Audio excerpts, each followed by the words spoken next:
Breaking.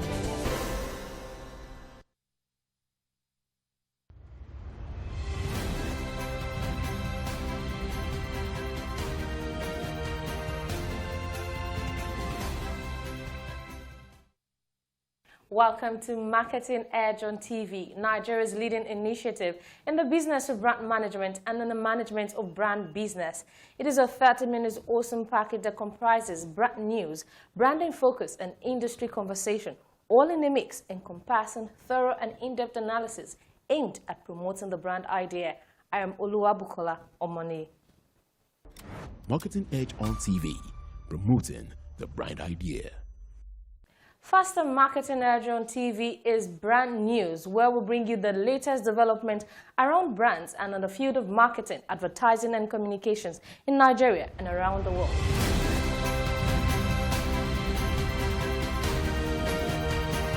Now on brand news. The Lagos Chamber of Commerce and Industry, LCCI, organizers of the annual Lagos International Trade Fair, has appointed Marketing Edge as the marketing agent for the 2023 Lagos International Trade Fair. The event is slated to hold on November 3, 2023 at the Fawa Balewa Square, Lagos, Nigeria. According to LCCI, the event aims to promote the revitalization and diversification of the Nigerian economy, accelerate development of commerce and industry in Nigeria and across the globe, as well as promote the role of the private sector.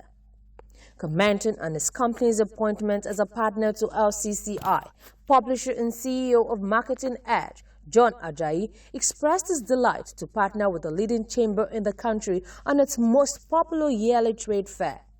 He added that the appointment has again lent further credence to the market leadership of Marketing Edge, which has become renowned as the business destination of first choice wherever marketing and advertising issues are concerned. PepsiCo has gearing up for 125 days of celebratory event coinciding with the public unveiling of products featuring its freshly redesigned logo in a bid to commemorate its iconic cola brand. The global beverage brand says careful consideration is being given to its touch points as its new logo is expected to resonate positively with audiences and elevate the brand's overall appeal. Speaking in an exclusive interview with Ad Age, Pepsi's Chief Marketing Officer, Todd Kaplan, revealed that the logo's modernity and vibrancy aims to attract and engage consumers in an increasingly digital world. Kaplan also pointed to the emergence of a new era of Pepsi, characterized by a digital-first mindset and a focus on products like zero sugar that align with evolving customer preferences.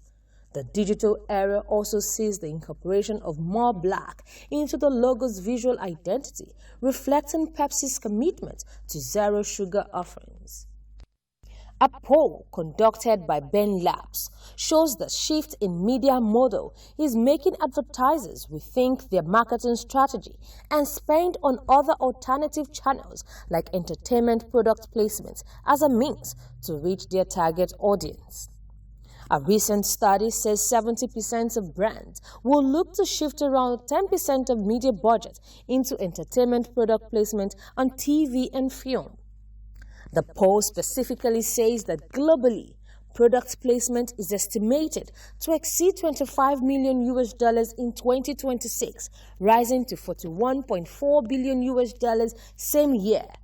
According to Ben Labs, this is an indication that audiences prefer integration over interruption, with 64% of consumers stating that they rather watch streaming or premium cable over linear TV.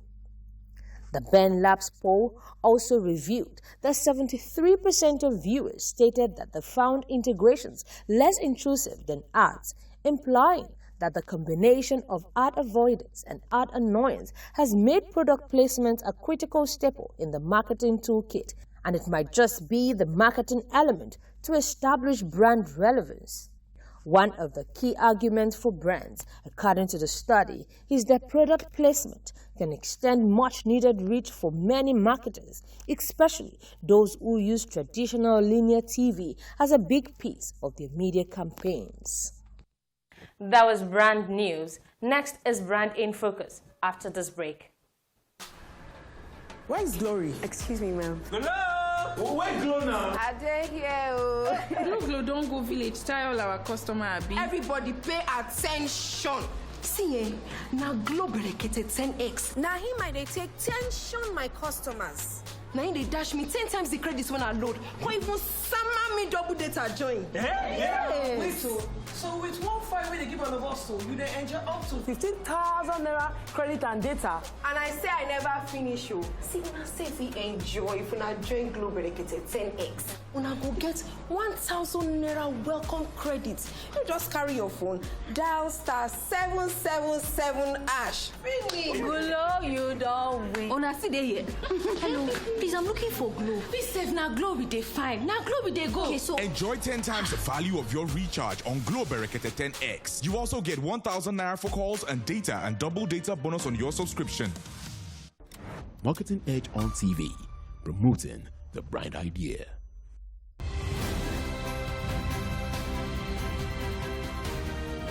Now on Brand in Focus. Over the last 2 years and still counting have been a watershed moment for the tech world as some major innovations such as Meta was launched, with every brand from Apple, Microsoft and Google jumping on the metaverse bandwagon for a slice of the potentially lucrative pie that an immersive 3D internet will bring. Thereafter, OpenAI broke the generative AI mold with the launch of ChatGPT, a new breed of chatbot with an uncanny ability to generate near-perfect human-like text. The fundamental questions and widespread debate within the business and marketing circle is, what do all this mean for the future of business and marketing? More importantly, where should marketers and businesses be edging their bets? What are the potentials of metaverse and AI on brands? When metaverse appeared on the scene, every brand and business wanted in. With its non-fungible tokens, wearables and avatars, it had brands clamoring to offer their audiences an absolutely out-of-this-world experience. It promised immersive experience where there are avatars and games, wearables and digital tokens, especially to Gen Zs and the millennials who grew up playing online games. Games with rich imagery and fantasy, which makes them the perfect passengers to take on a trip to the metaverse. However, AI is a different ballgame altogether. It has been said that AI will completely transform and drive marketing. Where there is a lot of data and a great need for personalization, AI can help shape better customer experiences and enable better predictability of outcomes. What's more, AI can do wonders with segmentation by splitting customers into various groups based on specific characteristics, gender, age, income level, interest, and a zillion other criteria. It can power the mapping of what will work with whom. In fact, AI can enable brands to connect with millions of prospects with 100 different variations of marketing messages and help them track and measure their effectiveness almost instantly. AI powers creativity with regards to design and content. And that was Brand in Focus. Next is Industry Conversation, where we have discussions with industry thought leaders who have distinguished themselves in the business of brand management and in the management of brand business. Today we're going to be speaking with the Managing Director of Precise Platform, Mr. BOLAJI OKUSAGA, just after this break. Marketing Edge on TV, promoting the brand idea.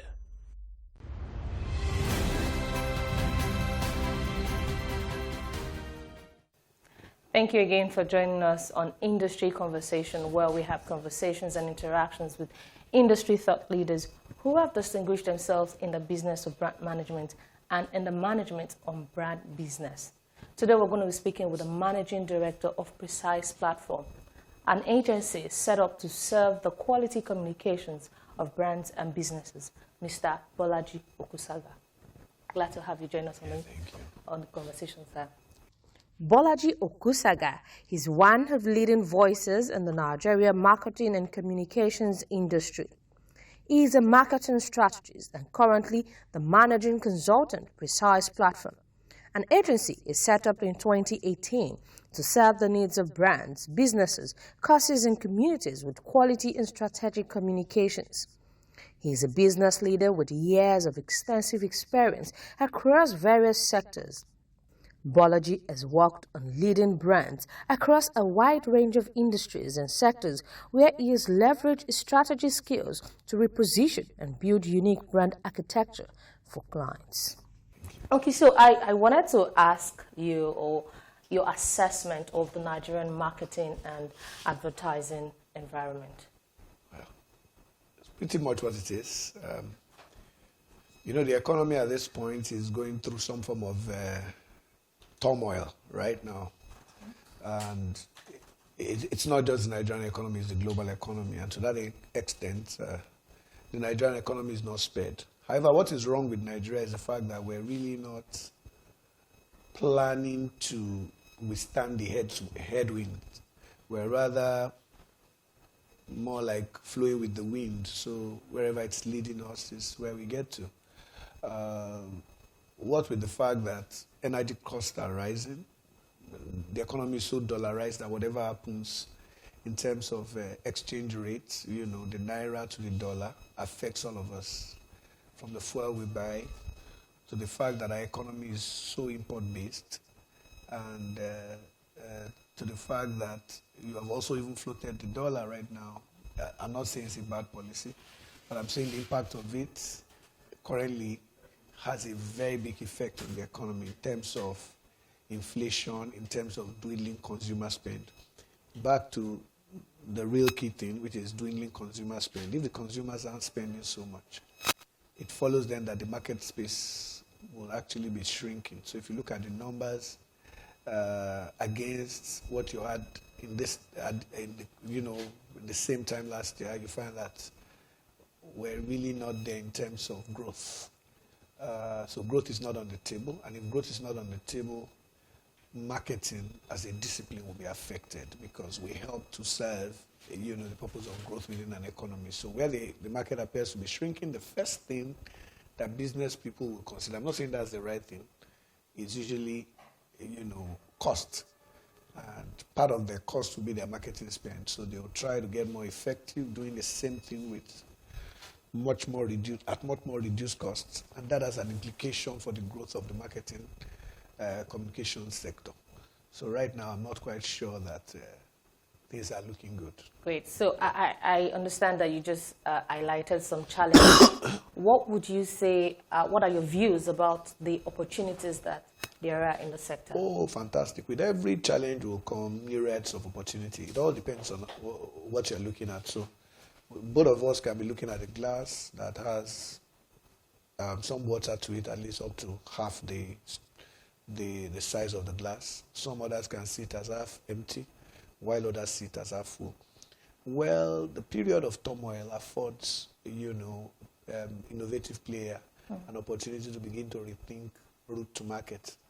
And so to that extent, the guys who will win in this game will be those who can put innovation on the table and not those who insist on doing the same old things and expecting different results. So that's my take. Okay, great. So I would like you to tell us your own area, like your area of specialty in this sector. Well, how do you begin to talk about specialty in an era of convergence? Technology is creating so much convergence. So specialization is being thrown through the window as a consequence of, technology. So how do you begin to differentiate, the traditional offering of banks right now from what the fintechs are doing? MoneyPoint, what does it do? It opens accounts, it manages payments, it takes savings, just the same way a traditional bank would do. All right? If you begin to then look at, so what would you call YouTube, a television station or just an internet platform? Even though it is deploying audiovisuals and a lot of its footages are already being used anyway in the electronic media. what would you say that the media platforms that are supposedly offline, newsprint-based media platforms that are now churning out numbers online, what would you say they're doing? So we're in an era of convergence where disciplines are beginning to blur. Having said that, marketing will always be marketing because there will always be need for it. It is the way it is practiced that will change under the new scenario. Okay, great. So I'm aware that your company, Precise Platform, launched a new initiative. I think you guys are focusing too much on Precise Platform. The story is really not about Precise Platform We're today. coming there. Okay, please. So I'm asking you that you just launched a new value-added initiative to clients' brand management. So what is this initiative? We want you to tell us what it is and what it intends to achieve. Well, one of the things I also hope to correct is that it's not particularly new. Maybe in the sense of telling a story. Okay. Maybe you are just telling the story now, but it's been something that's been on in the last 5 years. So it's not a fly-by-night venture. It was something that has seen consistent investment in terms of men and resources over the last 5 to 6 years, in terms of thought process, in terms of coding and the development of the technologies that we today are talking about. Is taking about 5 to 6 years. So in that sense, it is not new. And in terms of its operations, we've also have our footprints, all over the place in terms of usage of some of these technologies and some of these novel practices over the last 5 years. It's just that we probably never thought about making it branch off. So it is now branching off and becoming an independent venture within a group structure. Okay. And to that extent, I think that the story is more about them. It's not about the old. It's more about the new. And I think Marketing Engine is the happening thing right now. And so that's what we're talking about. Great. Congratulations. So tell us how Marketing Engine is strategically positioned, to meet the needs of, your B2B, to see clients, Well, I did tell you that marketing spend are shrinking. Just the same way as it is shrinking, marketing priorities are also changing very fast. I mean, marketers are beginning to discover that, all the sexy ads will not deliver if the platforms do not reach their targets, or if the platforms or the storytelling is not aligned to the buying behavior of their target market. So, for instance, I want to sell a skateboard, and then the first thing I do is advertise that skateboard in Business Day. How does that work? Or I want to sell diapers, and the first thing I do is sell the diapers maybe on Akada. Wow. So you see that kind of thing. Or I am telling a story of a policy, or I'm targeting international investors, and I tell the story on Linda Ikeji. So it is not the platform that is the problem. It is the way the marketing is done. One size fits all kind of creative solutions that seem to target mass market, not customized to a mass of the audiences that you want to reach. It's no longer novel, and it's no longer cost effective. So if all I do is, how many blogs do we have in Nigeria, news blogs do we have in Nigeria? Several thousands of them. If I say I want to be able to place ads in all of them, how much resources do I have? But if I say I want to reach my target audience, I can then look at which platforms are they. And how do I even determine that they're seeing it? How do I determine their reaction when they see it?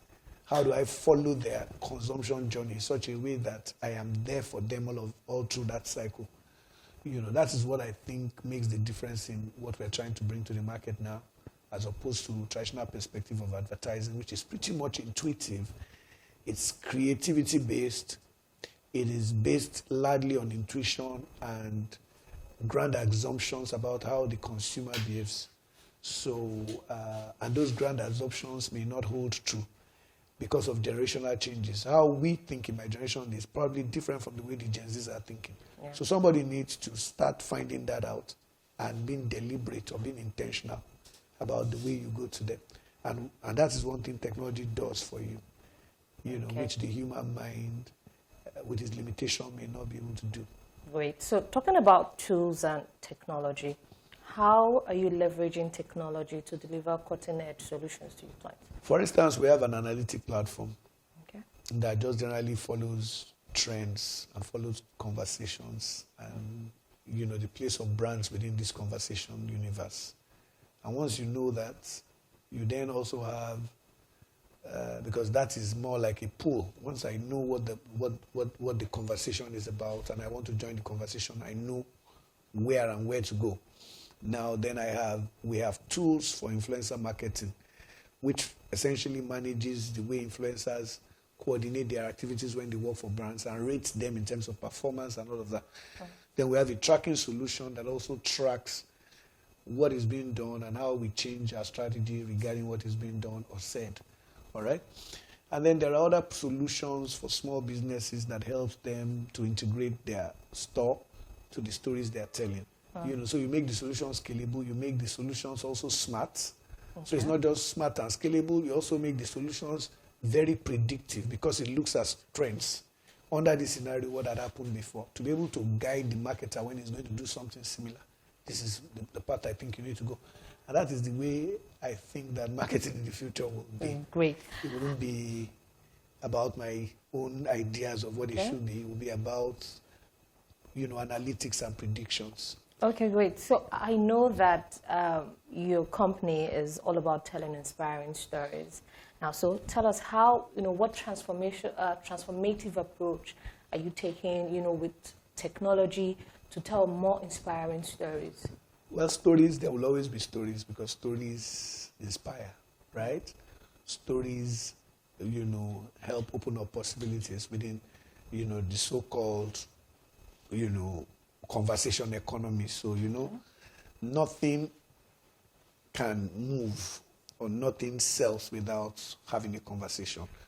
So it's either the consumers themselves are having a conversation and then as a consequence of that conversation, the product that suits their need will arrive. Okay. Or it is that the producer is also having a conversation with the market to see where are the opportunities, where are the gaps. Okay. And then the gap appears and then it is plugged with the product to a solution, right? So we exist in that conversation economy. And if you take it that we exist in a conversation economy, it means that the avenue of possibilities within that conversation economy is storytelling.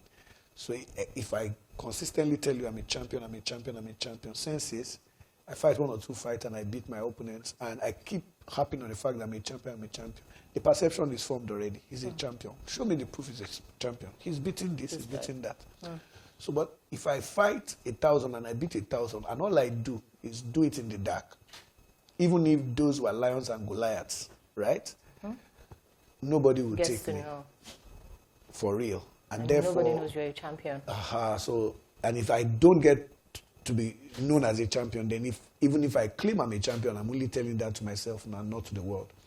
So to that extent, what technology does is that it allows you to be able to reach a mass of audiences that are customized to that solution. So it is not as if there are no mass audiences, but the audiences are now so segmented and stratified that you can talk to the specific audience you need. So if I design a product for the urban elite woman whose life is fast-paced, who enjoys eating on the go, and I design a snacking solution for her, I understand her journey. I understand the reason why she has the lifestyle she has, and I am meeting her need. But I need to tell a story around that need so that she can see herself in the story and she can then begin to see the solution to some of the dark spots of her lifestyle in the solution I bring to the table. And that's what technology enables you to do. It enables you to be able to point your finger at a cluster of those kind of people.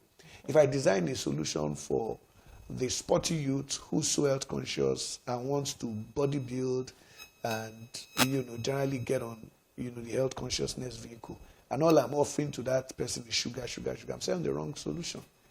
But if I want to sell to happy-go-lucky people who don't care about dieting, who don't care about it, if I tell them about a solution that is purely not about health but about enjoyment, about ecstasy, then I'm talking to the right audience. Great. So nothing is absolute. It's a question of understanding who you are talking to and what their buying behaviors are and the reason for their buying behaviors. And that's what technology allows you to do. It stores up information that enables you to predict outcomes better than if you were just doing it purely based on creativity and on intuition. Okay, good. So talking about the PR sector, what is your projection for the last quarter of this year? Well, the PR sector will not do too badly. And I say the reason why is that advertising is beginning to take a lot of bashing. What with the fact that there are two segments in advertising that are money spinners, the production side and the outdoor side.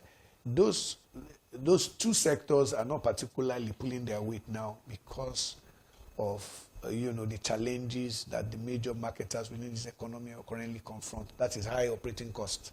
Okay. And of course are reprioritizing, and to that extent it's affecting marketing budget. So the smart option may be PR. Because with PR you are probably spending less and you are probably deploying more innovative techniques to talk to your audiences rather than the predictive models that are pretty much rate carded and the intuitive models that are pretty much rate carded and, they're just the way they've always been. The costs only go up, they don't come down. So, I reckon that PR may just be a gainer from that. Marketing Edge on TV, promoting the bright idea. And that's the much we can take on this episode of Marketing Edge on TV. Join us same time next week for the concluding part of our conversation with Mr. OKUSAGA. Same time next week. I am Oluwabukola Omani.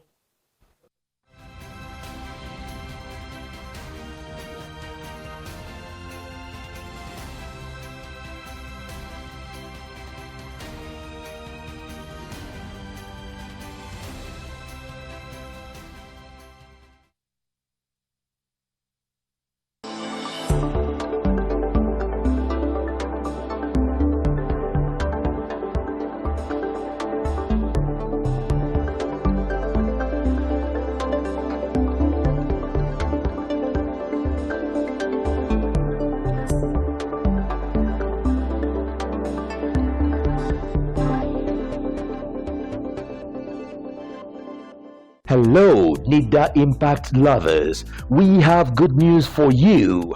In the quest to keep Nigerians abreast of the happenings in the digital space, NIDA Impact, a flagship TV program of the National Information Technology Development Agency, is now showing here on Television Continental.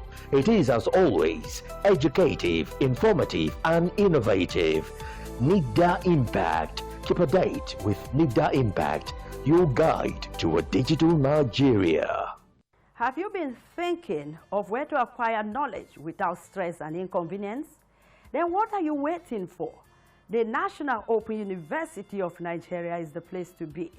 For up-to-date information about the National Open University's programs and activities, join me, Lulu Bankong, on NOUN Update, showing on this station every Friday at 12:30 p.m.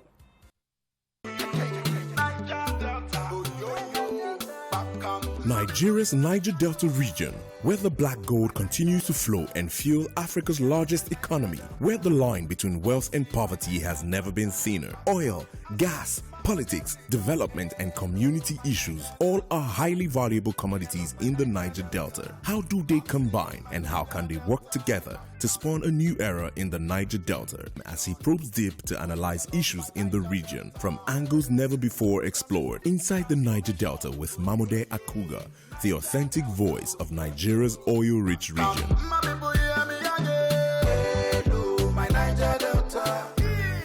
Our planet, our home, threatened by man's activities with fears of mass extinction on the rise. On Green Angle, we examine the issues that affect our environment, seek solutions to put us on track to secure and restore a cleaner and greener world for generations to come.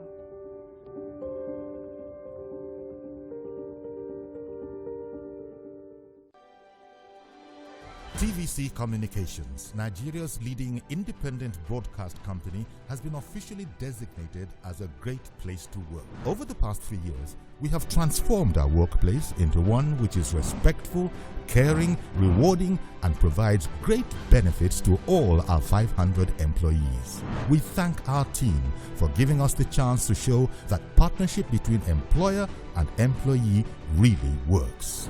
TVC Communications, officially designated as a great place to work, and now the only broadcasting and media company not just in Nigeria but throughout